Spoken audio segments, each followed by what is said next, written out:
Hi hello namaste, welcome back to my channel. ನಾನು ರೂಪಾ. ಇವತ್ತು ನಾನು ತುಂಬಾನೇ ಈಸಿ ಮೆಥಡ್ ಅಲ್ಲಿ designer umbrella cut long dress cutting stitching ತೋರಿಸ್ಕೊಡ್ತೀನಿ. ಇದು ಬಂದು ಅಂಬ್ರೆಲಾ ಕಟ್ ಅಲ್ಲಿ ಇರುತ್ತೆ, ತುಂಬಾನೇ ಈಸಿ ಆಗಿರುತ್ತೆ. ಡೆಫಿನೆಟ್ಲಿ ನಿಮ್ಗೆ ಈ ವಿಡಿಯೋ ಯೂಸ್ಫುಲ್ ಆಗುತ್ತೆ ಅಂತಾನೆ ಅನ್ಕೊಂಡಿದೀನಿ. ಇದು ಬಂದು ಪಾರ್ಟಿ ವೇರ್ಗೆ ತುಂಬಾನೇ ಚೆನ್ನಾಗಿರುತ್ತೆ ಈ ತರ ಡ್ರೆಸ್ಸಸ್. ಸೊ ಇದಕ್ಕೆ ನಾನು 3 ಮೀಟರ್ ಲೈನಿಂಗ್ ತಗೊಂಡಿದ್ದೀನಿ ಅಂಡ್ 6 ಮೀಟರ್ ಫ್ಯಾಬ್ರಿಕ್ ತಗೊಂಡಿದ್ದೀನಿ. ಇದು ಬಂದು ಸ್ವಲ್ಪ ಸಿಲ್ಕ್ ತರ ಇರುತ್ತೆ, ಮತ್ತೆ ಇದು ಬಂದು ಸ್ವಲ್ಪ ಶೈನಿಂಗ್ ಮೆಟೀರಿಯಲ್ ತರ ಕಾಣಿಸುತ್ತೆ. ಸಿಲ್ಕ್ ಫ್ಯಾಬ್ರಿಕ್ ಶೈನಿಂಗ್ ಮೆಟೀರಿಯಲ್ ತರ. ಇದು ಫ್ಯಾಬ್ರಿಕ್ ನೇಮ್ ಅಂತ ಆಕ್ಚುಲಿ ಗೊತ್ತಿಲ್ಲ ನನಗೆ. ಸ್ವಲ್ಪ ಜಾರ್ಜೆಟ್ ತರಾನು ಇದೆ, ಸಾಫ್ಟ್ ಆಗಿದೆ ಫ್ಯಾಬ್ರಿಕ್. ಈ ತರ ಫ್ಯಾಬ್ರಿಕ್ ಆದ್ರೆ ಚೆನ್ನಾಗಿರತ್ತೆ. ಸೊ ಇದು ಬಂದು 6 ಮೀಟರ್ ತಗೊಂಡಿದ್ದೀನಿ.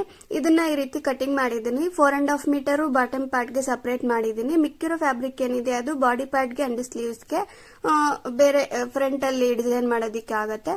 ಸೊ ಬಾಡಿ ಪಾರ್ಟ್ ಕಟಿಂಗ್ ತೋರಿಸ್ಕೊಡ್ತೀನಿ. ಇಲ್ಲಿ ಲೆಂತ್ ಬಂದು 14.5 ಇಂಚಸ್ ತಗೊಂಡಿದ್ದೀನಿ ಅಂಡ್ ವಿಡ್ತ್ ಬಂದು 11.5 ಇಂಚಸ್ ತಗೊಂಡಿದ್ದೀನಿ. ಇದು ಬಂದು ಲೈನಿಂಗ್ ಫ್ಯಾಬ್ರಿಕ್. ಶೋಲ್ಡರ್ ಲೆಂತ್ ಬಂದು 6 ಇಂಚಸ್ಗೆ ಮಾರ್ಕಿಂಗ್ ಮಾಡಿದೆ. ಹಾಗೆ ಆರ್ಮ್ ವಾಲ್ ಬಂದು 6.5 ಇಂಚಸ್ಗೆ ಮಾರ್ಕಿಂಗ್ ಮಾಡಿದೆ. ಸೊ ಈ ರೀತಿ ಮಾರ್ಕಿಂಗ್ ಮಾಡ್ಕೊಂಡು ಈ ಸ್ಲೀವ್ ಶೇಪ್ ಏನಿದೆ ಅದನ್ನ ನೀಟಾಗಿ ಇದೇ ತರ ಮಾರ್ಕಿಂಗ್ ಮಾಡ್ಕೊಂಡು ಕಟಿಂಗ್ ಮಾಡ್ಕೋಬೇಕು. ಸೊ ಇದನ್ನೆಲ್ಲಾನು ನಾನು ಮಾರ್ಕ್ ಮಾಡಿ ತೋರಿಸ್ಕೊಡ್ತಾ ಇದೀನಿ ನೋಡಿ. ಇಲ್ಲೇ ಈ ಹಾರ್ಮ್ ಶೇಪ್ ಏನಿದೆ ಫ್ರಂಟ್ ಪಾರ್ಟ್ ಗೆ ಬರುತ್ತೆ, ಅದು ಕೂಡ ಇಲ್ಲೇ ಮಾರ್ಕಿಂಗ್ ಮಾಡ್ಕೋಬೇಕು. ಸೊ ನೋಡಿ ನಾನು ಮಾರ್ಕಿಂಗ್ ಮಾಡಿದೆ, 1/2 ಇಂಚ್ ಬರುತ್ತೆ. ಇವಾಗ ನೆಕ್ ಪಾರ್ಟ್ ಬಂದು ನೆಕ್ ಲೆಂತ್ 3.5 ಇಂಚಸ್ಗೆ ಮಾರ್ಕ್ ಮಾಡಿದೆ ಅಂಡ್ ನೆಕ್ ಡೀಪ್ ನಿಮ್ಗೆ ಎಷ್ಟು ಬೇಕೋ ಅಷ್ಟು ತಗೋಬಹುದು. ನಾನು ಸ್ವಲ್ಪ ಡೀಪ್ ಇರ್ಲಿ ಅಂತ 5.5 ಇಂಚಸ್ ತಗೊಂಡಿದ್ದೀನಿ. ಇದು ಕೂಡ ಅಷ್ಟೇ, ಫ್ರಂಟ್ ನೆಕ್ ಡಿಸೈನ್ ನಿಮ್ಗೆ ರೌಂಡ್ ಶೇಪ್ ಬೇಕು ಅಂದ್ರೆ, ಇಲ್ಲ ಅಂದ್ರೆ ವಿ ಶೇಪ್ ಬೇಕು ಅಂದ್ರು ನಿಮ್ ಇಷ್ಟ, ಯಾವ್ದಾದ್ರು ಡಿಸೈನ್ ಅಲ್ಲಿ ಕಟಿಂಗ್ ಮಾಡ್ಕೋಬಹುದು. ನಾನು ಸ್ವಲ್ಪ ರೌಂಡ್ ಶೇಪ್ ಅಲ್ಲಿ ಇಟ್ಟಿದ್ದೀನಿ. ಅಂಡ್ ವೇಸ್ಟ್ ಪಾರ್ಟ್ ಬಂದು 10.5 ಇಂಚಸ್ಗೆ ಮಾರ್ಕ್ ಮಾಡಿದೆ. ಸೊ ಈ ರೀತಿ ಮಾರ್ಕಿಂಗ್ ಮಾಡ್ಕೊಂಡು ಇದು ಸ್ಲೀವ್ ಶೇಪ್ ಏನಿದೆ ಅದು ಎಕ್ಸ್ಟ್ರಾ ಕ್ಲಾತ್ ಎಲ್ಲಾನು ರಿಮೂವ್ ಮಾಡಿದೆ ಈ ಆರ್ಮ್ ಶೇಪ್ ಕಡೆ. ಸೊ ಕಂಪ್ಲೀಟ್ ಆಗಿ ಇದು ಕಟಿಂಗ್ ಆಯ್ತು. ಇವಾಗ ಇದನ್ನ 2 ಪೀಸಸ್ ಆಗಿ ನಾನು ಕಟಿಂಗ್ ಮಾಡ್ಕೊಂತಾ ಇದ್ದೀನಿ. ನೋಡಿ 2 ಪೀಸಸ್ ಆಗಿ ಕಟಿಂಗ್ ಮಾಡ್ಕೊಂಡು ನೆಕ್ ಪಾರ್ಟ್ ಕಟಿಂಗ್ ಮಾಡ್ಕೋಬೇಕು. ನೋಡಿ ಈ ಕಡೆ ಇದು ಬಂದು ಫ್ರಂಟ್ ಪಾರ್ಟ್, ಈ ಕಡೆ ಇದು ಬಂದು ಬ್ಯಾಕ್ ಪಾರ್ಟ್. ನಾನು ಮಾರ್ಕ್ ಮಾಡಿ ತೋರಿಸ್ತಾ ಇದ್ದೀನಿ ನೋಡಿ, front part and back part. Front part already ನಾನು ಮಾರ್ಕಿಂಗ್ ಮಾಡಿದ್ದೆ ಅಲ್ವಾ, ನೆಕ್ ಅದನ್ನು ಎಕ್ಸ್ಟ್ರಾ ಕ್ಲಾತ್ ರಿಮೂವ್ ಮಾಡಿದೆ. ಹಾಗೆ ಫ್ರಂಟ್ ಪಾರ್ಟ್ ಆರ್ಮ್ ಶೇಪ್ ಇಲ್ಲೇ ಕಟಿಂಗ್ ಮಾಡ್ಕೋಬೇಕು. ನಾನು ಕಟ್ ಮಾಡಿದೆ 1/2 inch arm shape front part ಅಲ್ಲಿ. ಅಂಡ್ ಬ್ಯಾಕ್ ಪಾರ್ಟ್ ನೋಡಿ ನಾನು ಸೇಮ್ ನೆಕ್ ಲೆಂತ್ 3.5 ಇಂಚಸ್ ತಗೊಂಡಿದ್ದೀನಿ. ಇದು ಡೀಪ್ ಸ್ವಲ್ಪ ಜಾಸ್ತಿ ಇಡ್ತಾ ಇದೀನಿ, ಯಾಕಂದ್ರೆ ಡಿಸೈನರ್ ತರ ನಾನು ತೋರಿಸ್ತಾ ಇರೋದಲ್ವಾ, ಅದಕ್ಕೆ ಸ್ವಲ್ಪ ಡೀಪ್ ಜಾಸ್ತಿನೇ ಇಟ್ಟಿದ್ದೀನಿ. 7 ಇಂಚಸ್ ಇಟ್ಟಿದ್ದೀನಿ. ಚೆನ್ನಾಗಿರುತ್ತೆ. ಇದಕ್ಕೆ ಬೇಕು ಅಂದ್ರೆ ಬ್ಯಾಕ್ ಸೈಡ್ ಥ್ರೆಡ್ಸ್ ಅಟ್ಯಾಚ್ ಮಾಡ್ಕೋಬಹುದು, ಚೆನ್ನಾಗಿರುತ್ತೆ ಲುಕ್ ವೈಸ್. ನೋಡಿ ಈ ರೀತಿ ಬರುತ್ತೆ ಕಂಪ್ಲೀಟ್ ಆಗಿ. ಇದು ಲೈನಿಂಗ್ ಕಟಿಂಗ್ ಮಾಡ್ಕೊಂಡ್ರೆ ಚೆನ್ನಾಗಿರುತ್ತೆ. ಫಸ್ಟ್ ಅಲ್ಲೇ ನೋಡಿ ನಾನು ಲೈನಿಂಗ್ ಕಟಿಂಗ್ ಮಾಡ್ಕೊಂಡಿದ್ದೀನಿ. ಮೇನ್ ಫ್ಯಾಬ್ರಿಕ್ ಕಟಿಂಗ್ ಮಾಡೋದಕ್ಕೆ ಚೆನ್ನಾಗಿರಲ್ಲ, ಯಾಕಂದ್ರೆ ಇದು ಸ್ವಲ್ಪ ಜಾರ್ಜೆಟ್ ಫ್ಯಾಬ್ರಿಕ್ ತರ ಇದೆ, ಅದಕ್ಕೆ ಕಟಿಂಗ್ ಮಾಡಿದಾಗ ಹೆಚ್ಚು ಕಮ್ಮಿ ಬರುತ್ತೆ. ಲೈನಿಂಗ್ ಕಟಿಂಗ್ ಮಾಡ್ಕೊಂಡು ಮತ್ತೆ ಮೇನ್ ಫ್ಯಾಬ್ರಿಕ್ ಕಟಿಂಗ್ ಮಾಡ್ಕೊಂಡ್ರೆ ಚೆನ್ನಾಗಿರುತ್ತೆ. ನೋಡಿ ನಾನು ಲೈನಿಂಗು ಇದ್ರ ಮೇಲೆ ಇಟ್ಟು ತೋರಿಸ್ತಾ ಇದ್ದೀನಿ ನೋಡಿ. ಸೇಮ್ ಇದೇ ತರನೇ ಪಿನ್ಸ್ ಅಟ್ಯಾಚ್ ಮಾಡ್ಕೊಂಡು ಮಾರ್ಕಿಂಗ್ ಮಾಡ್ಕೊಂಡು ಸೇಮ್ ಅದೇ ತರನೇ ಕಟಿಂಗ್ ಮಾಡ್ಕೋಬೇಕು. ಇದಕ್ಕೆ ಬೇಕು ಅಂದ್ರೆ ಇನ್ನು ಬೇರೆ ತರ ಲೈನಿಂಗ್ ಫ್ಯಾಬ್ರಿಕ್ಸ್ ಎಲ್ಲಾನು ಬರುತ್ತೆ, ಶೈನಿಂಗ್ ತರ ಇದೆ, ಆ ತರ ಕೂಡ ಯೂಸ್ ಮಾಡ್ಕೋಬಹುದು, ಚೆನ್ನಾಗಿರುತ್ತೆ. ನಾನು ಆಲ್ರೆಡಿ ಇದು ಸ್ವಲ್ಪ ಶೈನಿಂಗ್ ಇದೆ ಮೇನ್ ಫ್ಯಾಬ್ರಿಕ್, ಅದಕ್ಕೆ ನಾರ್ಮಲ್ ಫ್ಯಾಬ್ರಿಕ್ ಯೂಸ್ ಮಾಡಿದ್ದೀನಿ. ಲೈನಿಂಗು ಪಾಲಿಸ್ಟರ್ ಲೈನಿಂಗ್ ತಗೊಂಡಿದ್ದೀನಿ. ನೋಡಿ ಸೇಮ್ ಅದೇ ತರನೇ ಕಟಿಂಗ್ ಮಾಡ್ಕೊಂಡಿದ್ದೀನಿ. ಇದಕ್ಕೆ front part and back part ಏನಿದೆ ಅದು ನೆಕ್ ಪಾರ್ಟ್ ಸ್ಟಿಚಿಂಗ್ ಮಾಡ್ಕೋಬೇಕು, ಲೈನಿಂಗ್ ಅಟ್ಯಾಚ್ ಮಾಡ್ಕೊಂಡು. ಆಲ್ರೆಡಿ ನಾನು ಸ್ಟಿಚಿಂಗ್ ಮಾಡಿದ್ದೀನಿ. ಇವಾಗ ಸ್ಟಿಚಿಂಗ್ ಆದ್ಮೇಲೆ ನಾನು ಕಟ್ ಮಾಡಿ ತೋರಿಸ್ತಾ ಇದ್ದೀನಿ ನೋಡಿ. ಈ ರೀತಿ ಕ್ರಾಸ್ ಆಗಿ ಕಟಿಂಗ್ ಮಾಡ್ಕೊಂಡು ಅದನ್ನ ಆಪೋಸಿಟ್ ಆಗಿ ಫೋಲ್ಡಿಂಗ್ ಮಾಡ್ಕೊಂಡು ಅದ್ರ ಮೇಲೆ ಸ್ಟಿಚಸ್ ಹಾಕೋಬೇಕು.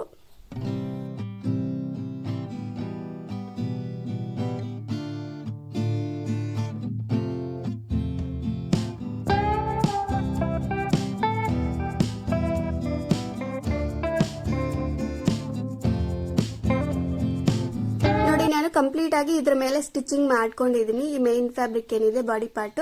ಇವಾಗ ಫ್ರಂಟ್ ಪಾರ್ಟ್ ತಗೊಂಡಿದ್ದೀನಿ. ಇದಕ್ಕೆ ಫ್ರಂಟ್ ಅಲ್ಲಿ ಟಕ್ಸ್ ಸ್ಟಿಚಿಂಗ್ ಮಾಡ್ಕೋಬೇಕು. ಇದು ಚೆಸ್ಟ್ ಪಾರ್ಟ್ ಏನಿದೆ ಅದು ಸ್ವಲ್ಪ ಅಗಲ ಬರಬೇಕು, ಅದಕ್ಕೆ ಈ ಟಕ್ಸ್ ಏನಿದೆ ಅದನ್ನ ಸ್ಟಿಚಿಂಗ್ ಮಾಡ್ಕೊಂಡ್ರೆ ಚೆನ್ನಾಗಿರತ್ತೆ. ಬೇಕು ಅಂದ್ರೆ ಪ್ರಿನ್ಸೆಸ್ ಕಟ್ ಟೈಪ್ ಅಲ್ಲೂ ಕೂಡ ಸ್ಟಿಚಿಂಗ್ ಮಾಡ್ಕೋಬಹುದು. ಇಲ್ಲಿ ನಾನು ಇದನ್ನ ಫ್ರಂಟ್ ಪಾರ್ಟ್ ತಗೊಂಡಿದ್ದೀನಿ. 3.2 ಇಂಚ್ಗೆ ಮಾರ್ಕ್ ಮಾಡಿದೆ ಫೋಲ್ಡಿಂಗ್ ಮಾಡ್ಕೊಂಡು, ಅಂಡ್ ಅಲ್ಲಿಂದ ನಾನು 4 ಇಂಚ್ಗೆ ಮಾರ್ಕ್ ಮಾಡಿದೆ.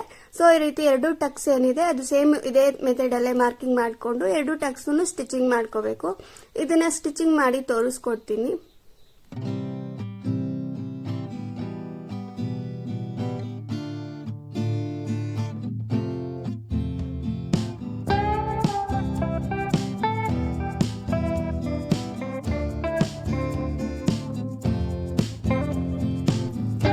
ನಾನು ಸ್ಟಿಚಿಂಗ್ ಮಾಡಿದ್ದೀನಿ. ಫ್ರಂಟ್ ಪಾರ್ಟ್ ಟಕ್ಸ್ ಏನಿದೆ ಅದು ಕಂಪ್ಲೀಟ್ ಆಗಿ ಈ ರೀತಿ ಸ್ಟಿಚಿಂಗ್ ಮಾಡ್ಕೋಬೇಕು.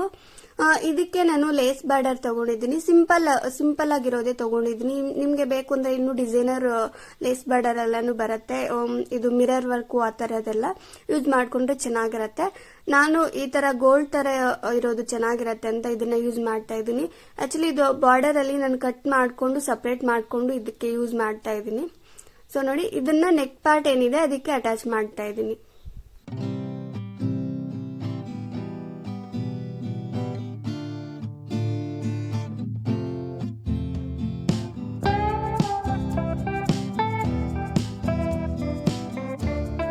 ನೋಡಿ, ನಾನು ಈ ನೆಕ್ ಪಾರ್ಟ್ಗೆ ಇದು ಅಟ್ಯಾಚ್ ಮಾಡಿದ್ದೀನಿ. ಬಾರ್ಡರ್ ಏನಿದೆ ಕಂಪ್ಲೀಟ್ ಆಗಿ ಓನ್ಲಿ ಫ್ರಂಟ್ ಪಾರ್ಟ್ಗೆ.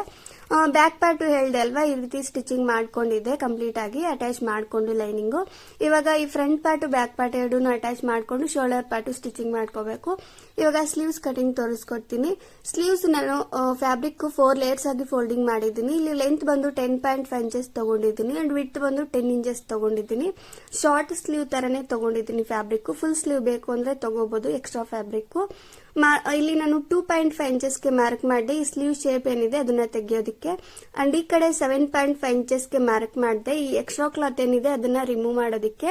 ಸೊ ಈ ರೀತಿ ಮಾರ್ಕಿಂಗ್ ಮಾಡ್ಕೊಂಡು ಇದು ಕೂಡ ಅಷ್ಟೇ ಎಕ್ಸ್ಟ್ರಾ ಕ್ಲಾತ್ ನೀಟಾಗಿ ಕಟಿಂಗ್ ಮಾಡ್ಕೋಬೇಕು. ನೋಡಿ, ನಾನು ಕಟ್ ಮಾಡಿ ತೋರಿಸ್ಕೊಡ್ತಾ ಇದ್ದೀನಿ. ಇದು ಸ್ಲೀವ್ಸ್ಗೆ ಎಕ್ಸ್ಟ್ರಾ ಕ್ಲಾತ್ ಕಟಿಂಗ್ ಆದ್ಮೇಲೆ ನೀಟಾಗಿ ಫ್ರಂಟ್ ಪಾರ್ಟ್ಗೆ ನಾನು ತೋರಿಸ್ತೆ ಅಲ್ವಾ ಬಾರ್ಡರ್ ಅಟ್ಯಾಚ್ ಮಾಡ್ಕೋಬೇಕು ಅಂತ. ಸೇಮ್ ಅದೇ ಬಾರ್ಡರ್ ಏನಿದೆ ಅದು ಕೂಡ ಸ್ಲೀವ್ಸ್ಗೆ ಅಟ್ಯಾಚ್ ಮಾಡ್ಕೋಬೇಕು. ಎರಡು ಸ್ಲೀವ್ಸ್ಗೂ ನಾನು ತೋರಿಸ್ಕೊಡ್ತಾ ಇದ್ದೀನಿ. ನೋಡಿ, ಸೇಮ್ ಅದೇ ತರನೇ ಅದೇ ಬಾರ್ಡರೇ ಇದಕ್ಕೆ ಅಟ್ಯಾಚ್ ಮಾಡ್ಕೋಬೇಕು. ನಿಮ್ಮ ಹತ್ರ ಇನ್ನು ಡಿಫ್ರೆಂಟ್ ಡಿಸೈನರ್ ಬಾರ್ಡರ್ಸ್ ಇದ್ರೆ ಇನ್ನು ಚೆನ್ನಾಗಿರತ್ತೆ ಅಟ್ಯಾಚ್ ಮಾಡ್ಕೊಂಡ್ರೆ. ಬಟ್ ನನ್ನ ಹತ್ರ ಇರೋದಿದೆ, ಅದಕ್ಕೆ ಇದನ್ನ ಅಟ್ಯಾಚ್ ಮಾಡಿ ತೋರಿಸ್ತಾ ಇದ್ದೀನಿ. ಈ ತರ ಫ್ಯಾಬ್ರಿಕ್ ಶೈನಿಂಗ್ ಮೆಟೀರಿಯಲ್ ಫ್ಯಾಬ್ರಿಕ್ ಇದು. ಈ ತರ ಫ್ಯಾಬ್ರಿಕ್ಸ್ಗೆ ಚೆನ್ನಾಗಿರತ್ತೆ. ಬೇರೆ ತರ ಮಿರರ್ ವರ್ಕ್ ಇರೋ ಬಾರ್ಡರ್ಸ್ ಎಲ್ಲಾನು ಅಟ್ಯಾಚ್ ಮಾಡ್ಕೊಂಡು ಸ್ಟಿಚಿಂಗ್ ಮಾಡ್ಕೊಂಡ್ರೆ. ನೋಡಿ, ನಾನು ಕಂಪ್ಲೀಟ್ ಆಗಿ ಬಾಡಿ ಪಾರ್ಟ್ ಏನಿದೆ ಅದು ಶೋಲ್ಡರ್ ಪಾರ್ಟ್ ಸ್ಟಿಚಿಂಗ್ ಮಾಡ್ಕೊಂಡಿದ್ದೀನಿ. ಇವಾಗ ಎರಡು ಸ್ಲೀವ್ಸ್ ಅಟ್ಯಾಚ್ ಮಾಡ್ಕೋಬೇಕು. ಇದನ್ನ ಏನು ಸ್ಟಿಚ್ ಮಾಡಿ ತೋರಿಸ್ಕೊಡ್ತಾ ಇಲ್ಲ, ತುಂಬಾನೇ ವಿಡಿಯೋಸ್ ಮಾಡಿದ್ದೀನಿ ಈ ಬಾಡಿ ಪಾರ್ಟ್ ಸ್ಲೀವ್ಸ್ ಅಟ್ಯಾಚ್ ಮಾಡೋದು. ಸೊ ನೋಡಿ, ಕಂಪ್ಲೀಟ್ ಆಗಿ ಬಾಡಿ ಪಾರ್ಟ್ ಏನಿದೆ ಅದು ಸ್ಲೀವ್ಸ್ ಅಟ್ಯಾಚ್ ಮಾಡಿದ್ದೀನಿ ಅಂಡ್ ಇದಕ್ಕೆ ಸೈಡ್ ಫಿಟ್ಟಿಂಗು ಕೂಡ ಮಾಡಿದ್ದೀನಿ. ಇವಾಗ ಬಾಟಮ್ ಪಾರ್ಟ್ ಕಟಿಂಗ್ ತೋರಿಸ್ಕೊಡ್ತೀನಿ. ಬಾಟಮ್ ಪಾರ್ಟ್ ನನ್ನ ಫ್ಯಾಬ್ರಿಕ್ 4.5 ಮೀಟರ್ ಅಂತ ಹೇಳ್ದೆ ಅಲ್ವಾ, ಅದನ್ನ ಸಪರೇಟ್ ಆಗಿ ನಾನು ಕಟಿಂಗ್ ಮಾಡಿದ್ದೆ ಅಲ್ವಾ, ಅದನ್ನ ಈ ರೀತಿ ಫೋಲ್ಡಿಂಗ್ ಮಾಡಿದ್ದೀನಿ 4 ಲೇಯರ್ಸ್ ಆಗಿ. ನಮ್ಮ ಸ್ಯಾರಿ ಯಾವ ರೀತಿ ಫೋಲ್ಡಿಂಗ್ ಮಾಡ್ತೀವಿ ಅದೇ ತರನೇ ಈ ರೀತಿ 4 ಲೇಯರ್ಸ್ ಆಗಿ ಫೋಲ್ಡಿಂಗ್ ಮಾಡಿದ್ದೀನಿ. ಈ ಕಡೆ ಓಪನ್ ಪಾರ್ಟ್, ಈ ಕಡೆ ಫೋಲ್ಡಿಂಗ್ ಪಾರ್ಟ್, ಇದನ್ನ ನೋಡ್ಕೋಬೇಕು ನಾವು ಮಾರ್ಕಿಂಗ್ ಮಾಡಿದಾಗ. ಇವಾಗ ವೇಸ್ಟ್ ಪಾರ್ಟ್ ನಾನು ಮಾರ್ಕ್ ಮಾಡಿ ತೋರಿಸ್ಕೊಡ್ತಾ ಇದ್ದೀನಿ. ನೋಡಿ, ಇಲ್ಲಿ ನಾನು ವೇಸ್ಟ್ ಪಾರ್ಟ್ ಬಂದು 4 ಇಂಚ್ಗೆ ಮಾರ್ಕ್ ಮಾಡಿದೆ. ಇದು ಬಂದು ನನಗೆ ಕರೆಕ್ಟ್ ಆಗಿ ಆಗತ್ತೆ 4 ಇಂಚಸ್. ನಿಮ್ಗೆ ವೇಸ್ಟ್ ಪಾರ್ಟ್ ನಿಮ್ಗೆ ಗೊತ್ತಾಗತ್ತಲ್ವಾ ಲೆಂತ್ ಎಷ್ಟು ಬೇಕು ಅಂತ, ಅದನ್ನ ನೋಡ್ಕೊಂಡು 4.5 ಇಲ್ಲ 5 ಇಂಚಸ್ 5.5 ಆ ತರ ಮಾರ್ಕಿಂಗ್ ಮಾಡ್ಕೊಂಡ್ರೆ ಇನ್ನೂ ಸ್ವಲ್ಪ ಅಗಲ ಬರುತ್ತೆ.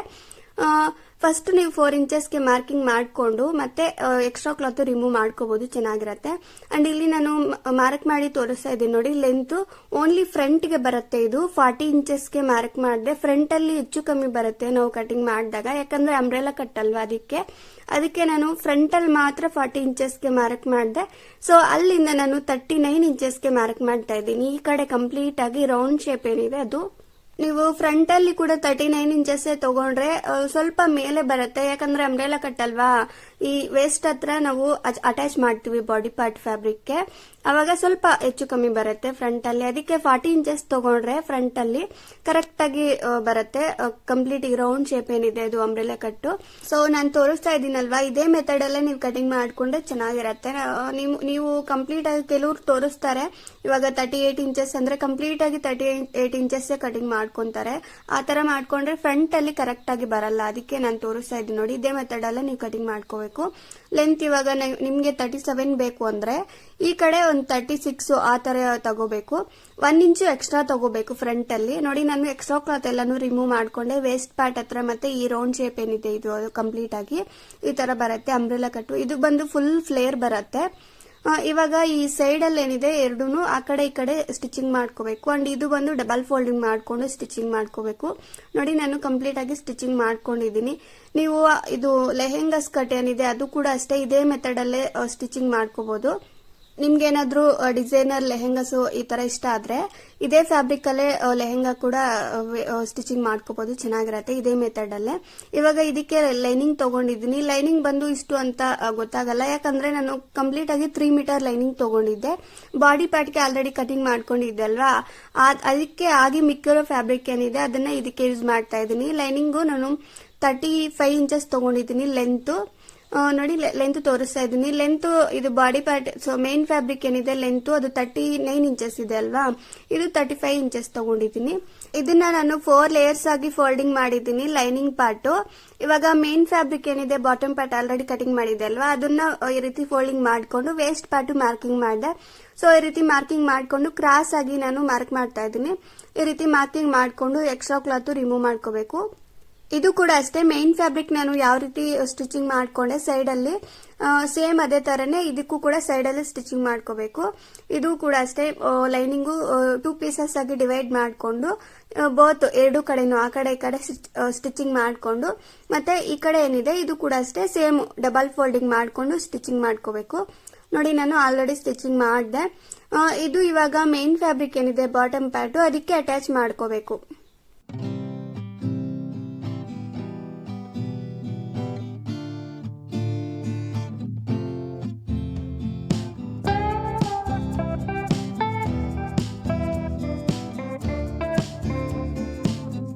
ಸೊ ಇದು ಬಾಟಮ್ ಪಾರ್ಟ್ ಏನಿದೆ ಅದು ಲೈನಿಂಗು ಅಟ್ಯಾಚ್ ಮಾಡಿದಾದ್ಮೇಲೆ ಸಿಂಪಲ್ ಆಗಿ ಡಿಸೈನ್ ಮಾಡ್ಕೋಬೇಕು. ಫ್ರಂಟ್ ಅಲ್ಲಿ ಬೋತ್ ಫ್ರಂಟ್ ಅಂಡ್ ಬ್ಯಾಕ್ ಅಲ್ಲಿ ಕುರ್ತಾ ತರ ಬರುತ್ತೆ ಡಿಸೈನು. ಈ ತರ ಅಟ್ಯಾಚ್ ಮಾಡ್ಕೊಂಡ್ರೆ ಚೆನ್ನಾಗಿರುತ್ತೆ. ಡಿಸೈನರ್ ಫ್ಯಾಬ್ರಿಕ್, ಡಿಸೈನರ್ ಡ್ರೆಸ್ ತರನೇ ಕಾಣಿಸುತ್ತೆ. ಇದು ಬಂದು ಪಾರ್ಟಿ ವೇರ್ಗೆಲ್ಲಾನು ವೇರ್ ಮಾಡಬಹುದು, ಚೆನ್ನಾಗಿರುತ್ತೆ. ಇಲ್ಲಿ ನಾನು ನಮ್ಮ ಹತ್ರ ಇರೋ ಓಲ್ಡ್ ಕುರ್ತಾ ಏನಿದೆ ಟಾಪ್ ಅದನ್ನ ತಗೊಂಡಿದ್ದೀನಿ. ಅದು ನಾನು ಮೆಜರ್ಮೆಂಟ್ ತಗೊಂಡೆ, 16 ಇಂಚಸ್ ಇದೆ ನನ್ನ ಟಾಪ್. ನಿಮ್ಗೆ ಗೊತ್ತಾಗತ್ತೆ ವೇಸ್ಟ್ ಪಾರ್ಟ್ ಎಷ್ಟು ಬೇಕು ಅಂತ. ಆ ತರ ಮೆಜರ್ಮೆಂಟ್ ತಗೊಂಡು ನೀವು ಮಾರ್ಕಿಂಗ್ ಮಾಡ್ಕೊಂಡು ಫ್ಯಾಬ್ರಿಕ್ ಕಟಿಂಗ್ ಮಾಡ್ಕೋಬೇಕು. ಇಲ್ಲಿ ನಾನು ತೋರಿಸ್ತಾ ಇದ್ದೀನಿ ನೋಡಿ ಫ್ಯಾಬ್ರಿಕ್ ಎಷ್ಟು ತಗೊಂಡಿದ್ದೀನಿ ಅಂತ ಎಲ್ಲಾನು ಸ್ಕ್ರೀನ್ ಮೇಲೆ ಹಾಕಿದ್ದೀನಿ. ಇಲ್ಲಿ ನಾನು ಫ್ಯಾಬ್ರಿಕ್ 35 ಇಂಚಸ್ ತಗೊಂಡಿದ್ದೀನಿ ಲೆಂತ್. ಅಂಡ್ ಇದು ವೇಸ್ಟ್ ಪಾರ್ಟ್ ಹತ್ರ ನಾನು ತೋರಿಸ್ದೆ ಅಲ್ವಾ, ಲೆಂತ್ ನಾನು ಇದು ಮೆಜರ್ ಮಾಡಿ ತೋರಿಸ್ದೆ ಅಲ್ವಾ ಕುರ್ತಿಗೆ ಎಷ್ಟು ಬೇಕು ಅಂತ. ಅದನ್ನ ನೋಡ್ಕೊಂಡು ನಾನು 16 ಇಂಚಸ್ ತಗೊಂಡಿದ್ದೆ ಅಂಡ್ 1 ಇಂಚು ಮಾರ್ಜಿನ್ ಬಿಟ್ಟಿದ್ದೀನಿ. ಈ ರೀತಿ ತಗೊಂಡು ಕಂಪ್ಲೀಟ್ ಆಗಿ 3 ಸೈಡ್ ಅಲ್ಲೂ ಫೋಲ್ಡಿಂಗ್ ಮಾಡ್ಕೊಂಡು ಸ್ಟಿಚಿಂಗ್ ಮಾಡ್ಕೋಬೇಕು. ಇದು ಸ್ಟಿಚಿಂಗ್ ಆದ್ಮೇಲೆ ಇದಕ್ಕೆ 3 ಸೈಡ್ಸ್ ಅಲ್ಲೂ ಇದು ಬಾರ್ಡರ್ ಏನಿದೆ ಅದನ್ನ ಅಟ್ಯಾಚ್ ಮಾಡ್ಕೋಬೇಕು.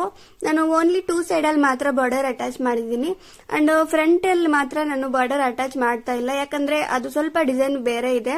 ಅದಕ್ಕೆ ಸಿಂಗಲ್ ಆಗಿ ಇದು ಬಾರ್ಡರ್ ಏನಿದೆ ಅದರಲ್ಲಿ ಕಟಿಂಗ್ ಮಾಡ್ಕೊಂಡು ಇದು ಫ್ಲವರ್ ತರ ಡಿಸೈನ್ ಮಾಡ್ತಾ ಇದ್ದೀನಿ. ಅದನ್ನ ಈ ರೀತಿ ಅಪೋಸಿಟ್ ಆಗಿ ಒಂದೊಂದೇ ಇಟ್ಟು ತೋರಿಸ್ಕೊಡ್ತಾ ಇದ್ದೀನಿ ನೋಡಿ. ಈ ತರ ಸ್ಟಿಚಿಂಗ್ ಮಾಡ್ಕೋಬೇಕು ಇದನ್ನ ಅಟ್ಯಾಚ್ ಮಾಡ್ಕೊಂಡು. ನಾನು ಫಸ್ಟ್ ಅಲ್ಲೇ ಹೇಳಿದೆ, ನಿಮ್ಮ ಹತ್ರ ಬೇರೆ ತರ ಡಿಫ್ರೆಂಟ್ ಡಿಸೈನರ್ ಬಾರ್ಡರ್ಸ್ ಏನಾದ್ರು ಇದ್ರೆ ಅದನ್ನು ಕೂಡ ಅಟ್ಯಾಚ್ ಮಾಡ್ಕೋಬಹುದು, ಚೆನ್ನಾಗಿರತ್ತೆ. ನೋಡಿ ನಾನು ಸ್ಟಿಚಿಂಗ್ ಮಾಡಿದೀನಿ. ಬಾರ್ಡರ್ ಏನಿದೆ ಅದು ಸೇಮ್ ಅದೇ ತರನೇ ಇನ್ನೊಂದು ಪಾರ್ಟ್ ಏನಿದೆ ಇನ್ನೊಂದು ಪೀಸು ಅದಕ್ಕೂ ಕೂಡ ಸೇಮ್ ಇದೇ ತರನೇ ಸ್ಟಿಚಿಂಗ್ ಮಾಡ್ಕೊಂಡಿದ್ದೀನಿ 2 ಪೀಸಸ್. ಜಸ್ಟ್ ಏನು ಇಲ್ಲ, ಇವಾಗ ಇದನ್ನ ಈ ಬಾಟಮ್ ಪಾರ್ಟ್ ಆಲ್ರೆಡಿ ನಾನು ಸ್ಟಿಚಿಂಗ್ ಮಾಡಿದ್ದೆ ಅಲ್ವಾ, ಲೈನಿಂಗ್ ಅಟ್ಯಾಚ್ ಮಾಡ್ಕೊಂಡು ಇದಕ್ಕೆ both front and back side ಇದನ್ನ ಅಟ್ಯಾಚ್ ಮಾಡ್ಕೋಬೇಕು ಅಷ್ಟೇ. ನಾನು ತೋರಿಸ್ತಾ ಇದ್ದೀನಿ ನೋಡಿ, ಇದು ಕಂಪ್ಲೀಟ್ ಆಗಿ both front and back side attach ಮಾಡ್ಕೋಬೇಕು. ಸೊ ಇದನ್ನ ಅಟ್ಯಾಚ್ ಮಾಡ್ಕೊಂಡು ನಮ್ಮ ಹತ್ರ ಇರೋ ಬಾಡಿ ಪಾರ್ಟ್ ಆಲ್ರೆಡಿ ರೆಡಿ ಆಗಿತ್ತಲ್ವಾ ಸ್ಟಿಚಿಂಗ್ ಮಾಡಿರೋದು, ಅದು ಕೂಡ ಇದಕ್ಕೆ ಅಟ್ಯಾಚ್ ಮಾಡ್ಕೋಬೇಕು. ಸೊ ಇಷ್ಟೇ ಸಿಂಪಲ್, ತುಂಬಾನೇ ಈಸಿ ಆಗಿರುತ್ತೆ. ಡೆಫಿನೆಟ್ಲಿ ಟ್ರೈ ಮಾಡಿ ನೋಡಿ, ನಿಮ್ಗೆ ಈಸಿ ಅಂತಾನೆ ಅನ್ಕೊಂಡಿದೀನಿ. ಇದಕ್ಕೆ ಇವಾಗ ಬಾಡಿ ಪಾರ್ಟ್ ಏನಿದೆ ಅದನ್ನ ಅಟ್ಯಾಚ್ ಮಾಡ್ಕೋಬೇಕು. ನಿಮ್ಗೆ ಈ ವಿಡಿಯೋ ಇಷ್ಟ ಆಗಿದ್ರೆ ಪ್ಲೀಸ್ ಲೈಕ್ ಮಾಡಿ, ಶೇರ್ ಮಾಡಿ and please subscribe to my channel. And ಇನ್ನು ಬೇರೆ ತರ ವಿಡಿಯೋಸ್ ಬೇಕು ಅಂದ್ರೆ ಡೆಫಿನೆಟ್ಲಿ ಅಪ್ಲೋಡ್ ಮಾಡೋದಕ್ಕೆ ಟ್ರೈ ಮಾಡ್ತೀನಿ. Thank you so much. Next ವಿಡಿಯೋಲಿ ಸಿಗ್ತೀನಿ. ನೋಡಿ ನಾನು ತೋರಿಸ್ಕೊಡ್ತಾ ಇದ್ದೀನಿ ನೋಡಿ, ಇದೇ ತರನೇ ಬಾಡಿ ಪಾರ್ಟ್ ಅಟ್ಯಾಚ್ ಮಾಡ್ಕೊಂಡು ಇದಕ್ಕೆ ಸೈಡ್ ಅಲ್ಲಿ ಲೈಟ್ ಆಗಿ ಸೈಡ್ ಫಿಟ್ಟಿಂಗ್ ಮಾಡ್ಕೋಬೇಕು ಅಷ್ಟೇ, ರೆಡಿ ಆಗುತ್ತೆ.